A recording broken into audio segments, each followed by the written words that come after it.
Hi everyone, happy Friday. It's Coach Kayla here, and most of you probably know this about now, but the last 4 months have been struggling with healing from a running injury, overuse injury, and I've been getting lots of questions and people wanting me to update them on, the injury, what's going on. And this is a type of injury that not a lot of people are familiar with. So I wanted to just do a video and really walk through, talk about sesamoiditis and what it is, and give you some tips, but also, share my story and kind of update you guys too on where we're at with everything, but also share some about sesamoiditis since it is not a very common injury, but then in the same way it can be for runners, but it's also very hard to treat, find other clinicians and the right team and medical, people to help you with this injury. And it can be very debilitating, frustrating, and all of those things. So I wanted to do a video on this, and I'll probably put this video on my YouTube as well for others to come back to if you're interested in learning more about sesamoiditis. So I want to kind of go all the way back to when I started to have foot problems in my foot. So I have, if you don't know my background, I've been a runner for, the past 10 years or so. And hi guys, I see some people watching and jumping on live. That's awesome. Hi Francisco. Fran is here. Awesome. So if we go way back, I've been running since I was 16. I joined cross country after we didn't have a girls soccer coach anymore, and I couldn't play soccer anymore freshman year, I believe, of high school. So I decided to join high school cross country, and pretty much the rest is history. I never really stopped running, but I've never been really super consistent until I actually started working with a run coach when it comes to running. I've always been a runner, always classified myself as a runner. I ran a couple marathons and trained on my own, but never really did any serious running after high school. Oh, I did do 1 year of cross country in college. I did 1 year. So I shouldn't say that I didn't. I did do 1 year of college cross country. So anyways, and then afterwards just started to train for marathons and running marathons. But between, if I wasn't really training for anything, always been kind of inconsistent with my running all over the place until I decided that I wanted to run the Boston Marathon. So I always had this idea, or kind of in the back of my mind, I don't know if I ever wrote it down, but I had this goal to run the Boston Marathon by the time I was 30. So life has kind of been crazy. Most of you probably know I've moved a lot since I've graduated college. And so that's been kind of hard because I've never felt real stable. But I was at a time where I felt like my life was kind of stable. I had a full-time job. Things were going well. Had my own place and all of that. So I decided that I wanted to work with a run coach and try to qualify for Boston. Now, mind you, at this time, I also did not realize how much work I still needed to do, even with a background in running. How much work it was going to be was not what I expected, because I didn't actually realize how inconsistent I've always been with my running, that now running and following an actual training plan is a lot of work. And it's also very important that we're doing all the little things to prevent injury. So end of June, July 2019, we'll say. Oh, I should back up. So I started working with my coach in April of 2019. Okay, mind you, I wanted to run Boston by the time I was 30. So I did not give myself much time, because I think 2020 I turned 30. Yeah, March of 2020 I turned 30. So that obviously did not happen. But also what happened is, after I started working with my coach in April 2019. End of June, July of 2019, I started to feel foot pain. So this is my right foot. And it just kind of felt kind of funny and off. And I'm like, well, this is kind of weird. Like, I've never felt this before. I can keep running, but I also don't want to have this turn into an injury or stress fracture, right? Because I was aware of that kind of thing, even though I've never been seriously injured from running. So I've been in the running world for a while. So I told my coach, of course, and he was like, okay, I want you to take rest days. I don't want you to run. So I believe, I don't think I went to a chiropractor. I do think I went to a physical therapist. Yes. So I went to a physical therapist for about 8 to 10 weeks. My mileage was really low, sometimes not even barely running. From the end of June to August of 2019. So 8 to 10 weeks. I pretty much was just in PT, not really running or training anymore. My foot started to feel better. So I did start running again in September of 2019. I started to build up my mileage slowly, and then I finally started to train again. But then what happened is COVID, right? So we get into February, March 2020, COVID happened. So that was really crazy, a lot of stress and anxiety. And so I kept training. There also weren't any races, so I was really bummed about that because I felt like I was getting to a good point and I wanted to race again because I love to race. And my coach knows this about me, knows that I just love to race, and was really trying to focus also more on training and less racing. So actually 2020 was actually really good for me because there wasn't any races and I could just focus on training. But then I also decided to move to Florida. And I left my job. So I left my job, I moved to Florida. So I think it was kind of a transition period. So 1 month I wasn't running as much. And then in December of 2020, I started to train again. So then we get into right the following year. I'm training in Florida, and 2021 was a great racing season for me. It was fantastic. I mean, I trained, part of 2019 and then all through 2020, and I was ready. I was absolutely ready to go. I did have a hard time training in Florida because it was very hot and humid, even if I got up early in the morning. So I was struggling with that, but I still think I improved a ton from my previous race times, not the previous race season that I had when I was running on my own before I started working with my coach. So I have my notes here, which is why I keep looking down because I might forget. So let's see. Oh, I did run the Old Forge half. I ran a half marathon in September 2020. And then I think in November 2020, about 2 years ago, I moved to Florida. So I started running again December 2020. And then I had a great race season. I ran a 5K in 22:12, which is 7:09 minute miles. I ran a half in 1:38, which is 7:30 minute miles. So I was PR. I mean, all these races in 2021, I was PRing, and I felt fantastic. And then I ended up running 2 marathons. So I ran a spring marathon, which did end up getting pushed back because of COVID. But in June 2020, I came home to run the Buffalo Marathon and ran that in 3:48. At that time, my foot was okay, but it was still kind of iffy. But I think at that time I also had a hip issue kind of flare up. So, and that hip issue, actually, I'm still having. I haven't quite figured out what is quite going on with that. And I don't really know if that is related to my foot, but the research that I've done, it possibly could be. In the physical therapists that I've talked to and other coaches, it definitely could possibly be connected because it is all the right side of my body. So anyways, I ran a 3:48. I still ran a PR, 8:44 minute miles. I think my previous time was just under 4 hours. So I think I ran a 3:55 was my previous marathon time. So that was fantastic. I was happy with that, even though I felt like I could have done better.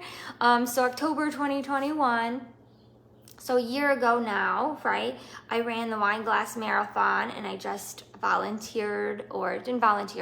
spectated and cheered the runners on, which was really, really fun, even though I couldn't run. So I ran Wine Glass in 3:41, 8:26 minute miles. Now this was my Boston qualifying race. So I was trying to shoot for that 3:30 or below to get into, really 3:25 to get into qualify for Boston.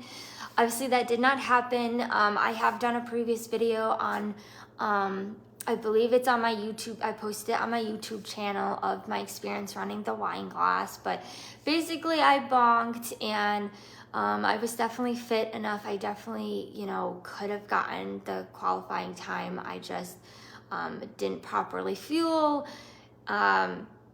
I did end up stopping in, I think, in the middle of the, or like the end of the race, maybe like after 20 miles or so. But anyways, you can always watch that video if you're interested to see how that went. But I still PR'd. It still was a PR. I didn't qualify for Boston, but I still got a fantastic PR. And then I think around that same time, I actually moved back home. So I moved back to New York. I went through a breakup. So I pretty much felt burned out. At that point, I felt burned out. So 2 to 3 months, I kind of was off running. Like, I just stopped training. I was burned out. I was disappointed that I had not the performance I thought I was gonna have at the race. And now I look back and thinking, I shouldn't have gave up, right? I almost feel like I kind of gave up, but I also think because there's so much other personal things going on in my life at the time, it was just really hard to keep up the training. And I was just burned out. So my mileage varied. I mean, I ran, but I wasn't training consistently. So my mileage, like, I looked back through my records and my mileage went from like 10 to 36-minute miles a week, which is a big range. And I'm going to talk more about that because that could be very much related to this injury, as it is an overuse injury. So, okay. So then, let's see, January hits, January 22, at the beginning of this year. I'm living at home, living with my parents. I again was running between 10 and 37-minute miles, maybe like 2 to 3 times a week. I was doing some strength training exercises. I'd get on the bike and do some workouts and things like that because the winter is really tough in New York. It's very cold, but I was still getting out there and running a little bit. And then, so I was staying in shape. I definitely stayed in shape, even though my running was inconsistent and not really training for anything, but I was staying in shape pretty well. And surprisingly, even though I didn't qualify for Boston, I actually got asked to run Boston as a support runner. I also have a video about support running and how I got, you know, that opportunity to do that and all of that stuff. So that was pretty awesome. So April came around and I ended up running the Boston Marathon. I ran a half marathon that April, I believe, as well. And I think by like, and then I ran, what else did I? Oh, I also ran a relay race. So I ran a relay race as well. And it was a little bit after that. So actually I should back up. I did end up getting up to about 40 miles a week before I ran Boston and then this relay race. So I felt in really good shape. My splits were really well. When I ran the relay race, I was running like under 8-minute miles, even though it was super hot. So felt like my running was going really, really well. And then what happened? April, May. I move again. I take a job, not in NYC, but in a bigger city to where I live. So in Syracuse, I took a job, and I stayed up there for a couple months because it was just a temporary job. And so when I was there, and then after I came back from Boston, I decided, well, what do I do now? Like, I ran Boston. I still want to one day qualify, but I ran Boston, right? So I was kind of like, what do I want to do now? I'm feeling good. My foot's been feeling fine up to this point. My hip issue, I think, was kind of back. It was coming back a little bit. So I was wary about that. But I think, again, I was just running still kind of inconsistent in between 16 to 40 miles a week, which I know is, again, a big range. And my foot pain came back. Suddenly, I was just out on a run, and all of a sudden, bam, my foot pain come back. And I was running almost every single day, maybe 5 days a week actually, when I was in Syracuse. And I think about it, I was running a lot of roads because there wasn't really trails close by and I didn't have a car. So that was kind of hard. I ran around I did Uber one time to the lake, and they have a bike trail all around, but it's paved. So I did like a long run on that before. So I was running a lot of road and paved roads, doing a lot of that. So anyways, my foot pain came back, and so I took a couple days off. I kind of tried to run a little bit. It still was iffy. It still was there. I wasn't really sure what else to do other than, okay, I think at this point, we need to get an x-ray. And talking to my physical therapy friend, who was also a run coach, really encouraged me. She's like, yeah, Kayla, I think at this point we need to get imaging done. So I got an x-ray. Oh, and I forgot, I didn't back up. So I previously got an x-ray from the same orthopedic that I went back to in June of 2022, so of this year. 2019, I forgot to mention, when I was having that foot pain before I went to physical therapy, I did have an x-ray at that point. So in July 2019, so a year ago, I had gotten an x-ray, and the x-ray didn't show up any stress fracture. So I was good, but I was still having pain, which is why I ended up doing the physical therapy. Because I was like, well, I can't run because my foot is still having this pain, and this, something's wrong with it. And that physical therapist did mention sesamoiditis, and I didn't really know what that was or what he was talking about. And this was kind of the first time I heard of it was in 2019 when I went to that physical therapist. So I did do some initial kind of research about what sesamoiditis is. And I was like, oh, this is not good, right? So I knew it wasn't really good, but I am a runner, and I just kind of forgot about it. Once my foot felt better, I did honestly just forget about it. And I probably wasn't smart, because I was told this could be possibly sesamoiditis, and I didn't really do the proper things because it came back. And that was probably, honestly, I feel like I have to take fault for that, because I knew my foot something was not right about it, and my running was super inconsistent, and it didn't really take much time off from running Boston, even though I didn't really race it. And this relay race, I pretty much went into smack into wanting to run an ultra. So then what happened is I was diagnosed at that time in June of this year. I was diagnosed with a stress fracture. So this time we took an x-ray at the same foot a year later, and the x-ray ended up, this time it did show a stress fracture. So if any of you had a stress fracture, you know that this is serious. This is something you do not want. Is a serious injury in a runner, and pretty much you just cannot run. You cannot run. You have to rest, right? That is the best thing to do for your bones, is you have to rest. So I didn't run. I wasn't actually put in a boot. A lot of you may have realized recently I was just in the boot for the last 6 or 7, 8 weeks or so. At the first time my orthopedic didn't, she just had like pads in my shoe. So I can actually show you guys, because I actually put the pads back in my shoe since I'm out of the boot, and I actually got some more pads as well. But basically this is what I've done right now.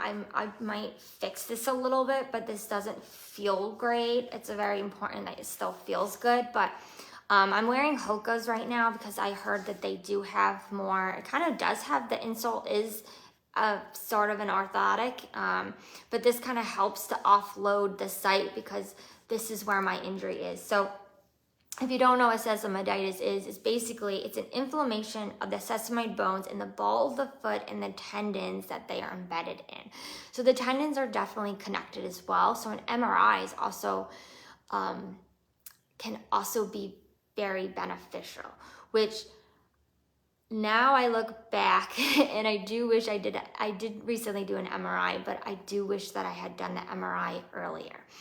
because when my foot first started to bother me, even though I went to PT, and that seemed to finally help when I did stick with it and stick with the exercises and, you know, really reduce my running, it did help, right? But I do think it would have been nice to have gotten that clear and official diagnosis of sesamoiditis, because we were really just, you know, he mentioned it, but it wasn't something I kind of looked a little bit into it, but didn't really think about it. You know, I kind of just forgot about it once my foot was feeling better, and there I went back to running. So anyways, yeah, so that's what the sesamoiditis is. It's the inflammation of the sesamoid bones, which the sesamoid bone, they're two little tiny bones inside your big toe. So they're attached to the tendons, and they allow you to push off. So this is an injury that's very common in athletes, dancers, and runners, because we're constantly pushing off our feet.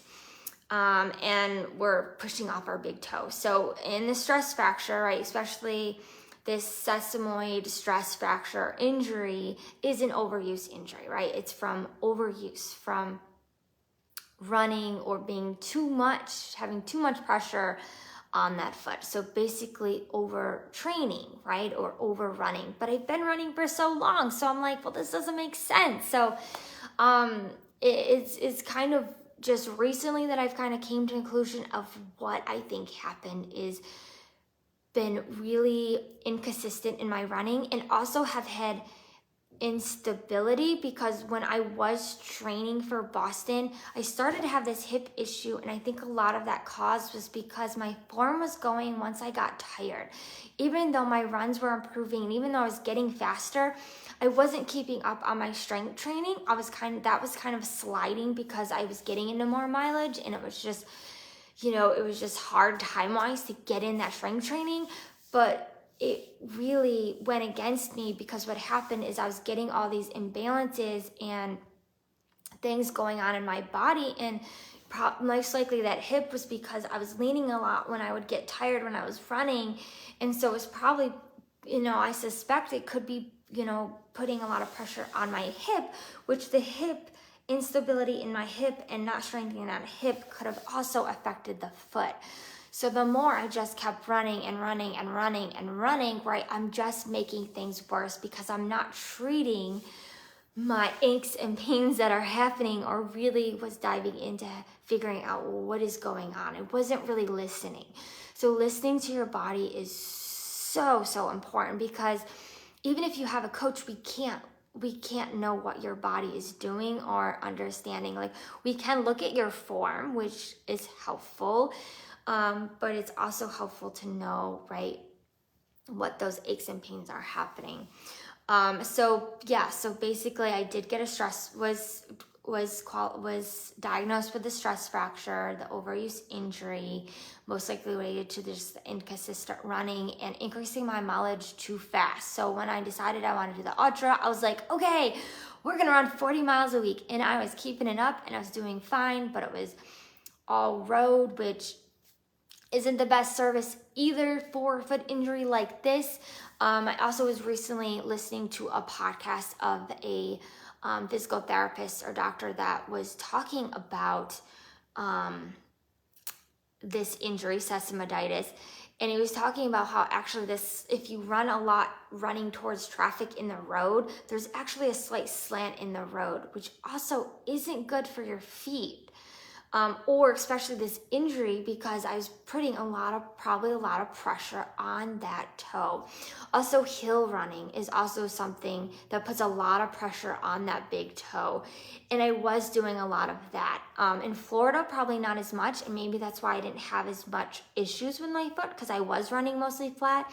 But then when I came back to New York, I was running a lot more hills. So that could be it. And then working with my run coach, who's having me do a lot of hill training as well. So before I kind of moved to Florida. But in Florida, I really didn't have much of an issue. So that's kind of interesting as well. So now where are we at now? So after diagnosed with the stress fracture of this year, in June, it's been June through September, I really haven't been running. I will say in July, for a brief period, I did get back to running. So I got back to running. I was released by my orthopedic at that time to start to increase activity. And she said the x-ray looked good. I was good to go back. She did give me an order to get orthotics, which I feel like now probably wasn't a smart thing to do because I didn't end up following through with that. But when I talk to a lot of physical therapists, they say it's better to strengthen your feet rather than rely on orthotics. But what happened is, because I wasn't doing either, I didn't get the orthotics and I didn't follow through, or I didn't find a PT or do any strength exercises with my foot. I basically just went back to running. I was like, okay, she released me, I can run again.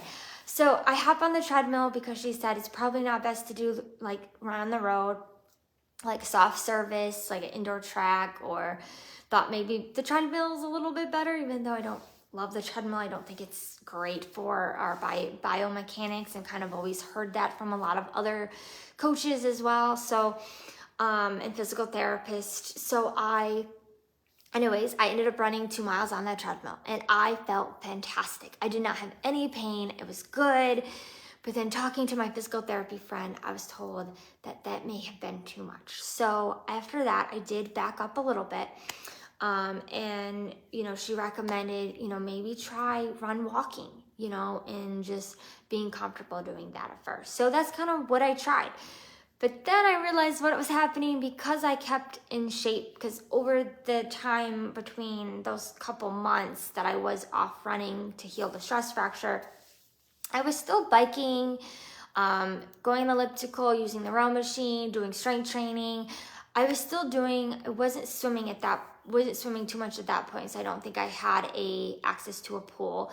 But I was doing all these things to keep myself in shape. So I felt like my fitness was still there. And so what was happening when I was doing run walking is I was doing speed interval workouts. So that probably was not smart, right? And then I did end up pushing myself 45 minutes to an hour, and fitness-wise, I felt fine, but my foot pain came back. At this point, I did move again, so I was living in another area, so I didn't really want to drive an hour to see the previous orthopedic. So I found a sports medical doctor in the area and thought, okay, I'll go to him to see what's going on with this foot, because obviously the pain is back and that is not good. I don't want another stress fracture. And I was really scared that that's what it was going to be, and I was really worried that's what happened. And this is what the stress fracture showed. So that was when did I get my repeat x-ray? I didn't write that down. So that was like 6 weeks before I got put in the boot. In August, I think that was in August. So yes, because I tried running in July, and then I think in August I did end up getting into the sports med doctor, which took some time to get in. Anyways, he took an x-ray. I did bring my x-rays from my previous orthopedic, but unfortunately they did not put the right x-rays. They ended up only having on there the x-ray from 2019, which did not show the stress fracture. So that was frustrating because the doctor compared it to that x-ray, which was fine compared to what was going on now. And it showed clearly another fracture. So this is how I got put into a boot, because at that point I was like, should I just wear a boot? Like, what do I do? What do I do? At this point, it was very frustrating, right? And I was like, okay, I think we should just put myself in a boot. I asked, should I get a DEXA to see how my bone health is, because I am vegan. So I was kind of freaking out about that, if I was getting enough calcium, right? So I'm freaking out like, oh my gosh, how did I do this again? Why? So anyways, I've just in the boot. So where we're at now is I just got out of the boot. So now we are starting this process all over again. And now I realize I have to take it slow. I cannot get back into running right away. And I also can tell I've lost some balance and strength in that foot from immobilization again for the last 6 to 7 weeks. So now I'm really trying to put together where we're at now is trying to put together a plan, trying to learn as much as I can about sesamoiditis and from the people that have experience treating this as a doctor or physical therapist or orthopedic or podiatrist or runners who have experienced this. So I've been doing a lot of research, which has been super helpful on, you know, treatment methods and what can be helpful. But what I'm finding is not one method works for everybody. It really does vary about, you know, on what works for people, which makes this very, you know, sometimes challenging, but there are some things that can be helpful, which, you know, keeps me hopeful that there are treatments and things like that. I do want to look into ultrasound, which I've heard can increase the blood flow. I forgot to back up. So recently, when I was put in the boot, I went back about 3 weeks later to the sportsman doctor. Was telling him, he was asking me how it was going. He looked at my foot. I told him that it seemed swollen, and he goes, "Yeah, I see that."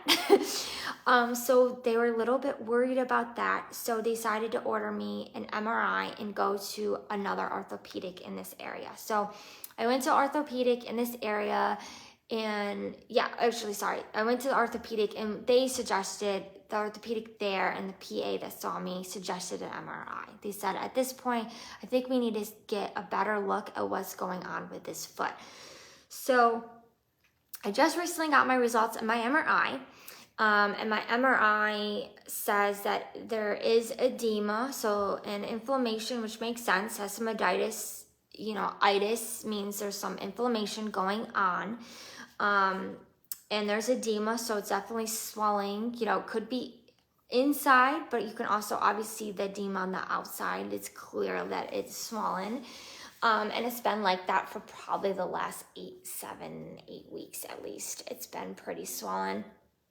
And been, you know, really impossible to even walk barefoot.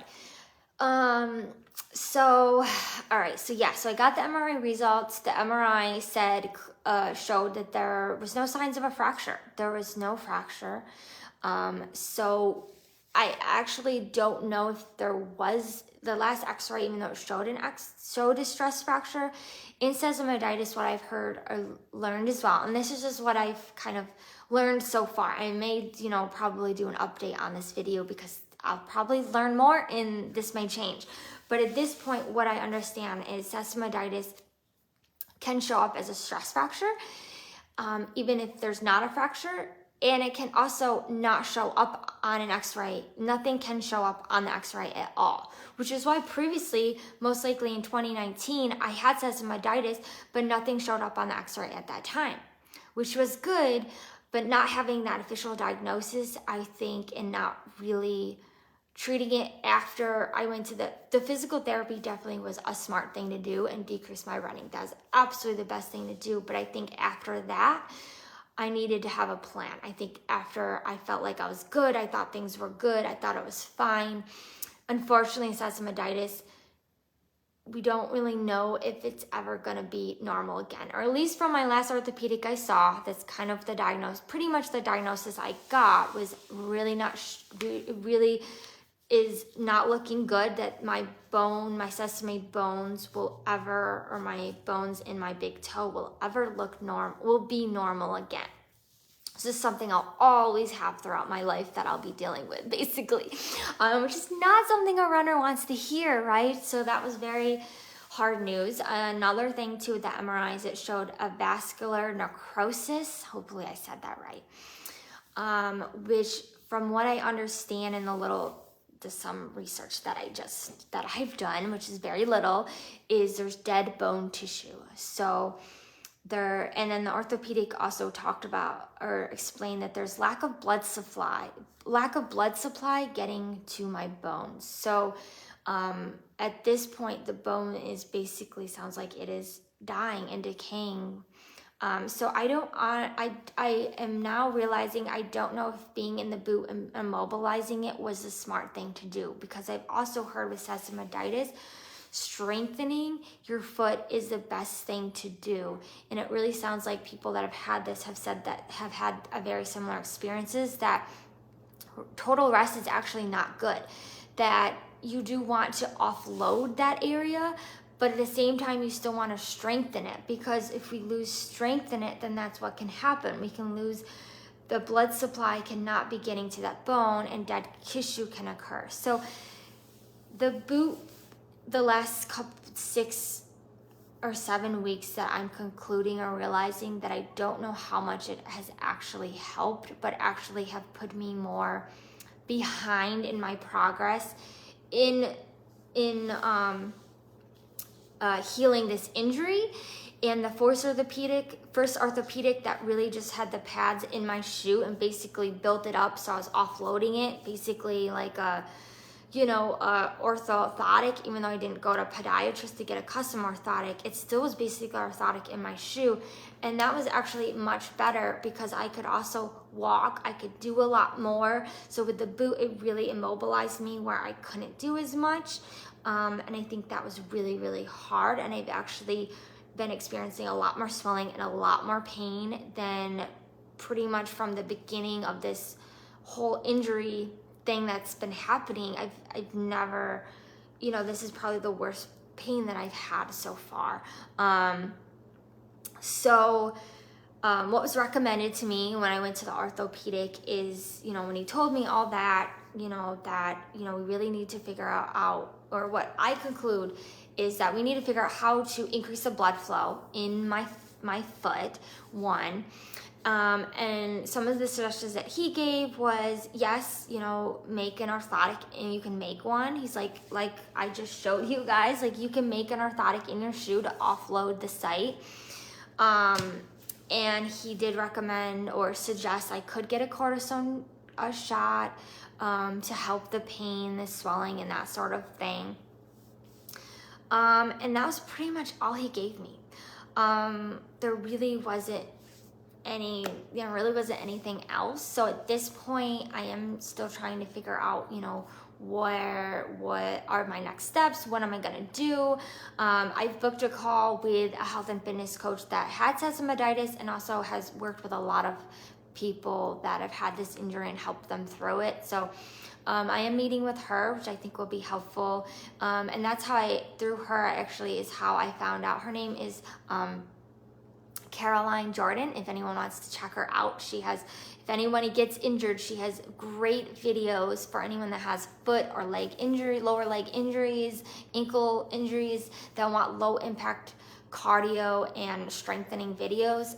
They're awesome. So she is very positive as well, and has been really, those videos have been so helpful throughout this whole injury process. Because like I said, I haven't been able to run. I did start swimming a little bit, because then after I moved, I do have access to a pool. The Y here does have a pool, so I did start swimming and doing a lot more of that. With the boot, it was kind of hard to bike. I biked a little bit, but I didn't go on any like long bike rides, so I was just swimming, sometimes some elliptical, but a lot of Caroline's exercises or YouTube videos. I did a lot of hers. She also does a lot of Pilates, so I've been doing a lot of Pilates, right? Again, to just move that foot around, strengthen it, get things moving is really, really good for this. So that's been really helpful. So I think that's where we're at this point, right? So I booked my call. Wearing my Hokas, I built this up. I did buy other orthotics. I can show you guys actually real quick. I bought a couple of them. Really walking on my foot, but I'm kind of like heel walk, but I've heard Caroline told me that I really shouldn't be walking barefoot at all. So right now I have my shoe off, like, oops. So I did buy orthotics that I'm gonna try, and I might like either, what the orthopedic actually that I just saw told me that I could actually cut out a hole in here, and then the rest of this, right, just gives you padding. So again, I'm offloading it. And then he also said I could put like, you know, dancer pads or metatarsal pads on there as well. Kind of like what I did, but, you know, cutting that out. And then I just got another pair because I was just gonna kind of make my own orthotics. But I could also go to podiatrist and get custom orthotics. They're just very expensive. So, I'm gonna kind of see what happens, you know, maybe talk to Caroline and see what she had, you know, what she recommends or what helped her. I think is helpful, you know, talking to others that have dealt with this injury is certainly helpful. And I did find somebody that's in the area actually that has an ultrasound machine. So that is exciting because that I believe helps with the blood flow is from what I understand. I'm sure Caroline will tell me more about that as well, but from what I understand is that can increase the blood flow, which I'm thinking this point is probably what I really need at this point. So anyways, that is where we are right now with sesamoiditis. That is, you know, kind of told you a little bit about sesamoiditis, what it is, where I'm at with the journey. So far, we are, you know, really at a point where we still can't really quite get back to running because I've lost a lot of strength in this foot. I'm still having pain. And the worst thing I could do is to start running. Running is probably the worst thing for this. And if I'm always gonna have it, it's not really looking very good to getting back to running. But I have heard that it is possible. It can take up to 1 and 1.5 years from other people that I've talked to or have listened to or heard like on talk about sesamoiditis on like a podcast, things like that. I've heard it can take 1 year to 1.5 years. So at this point it has been since 2019 when I first started to have this pain.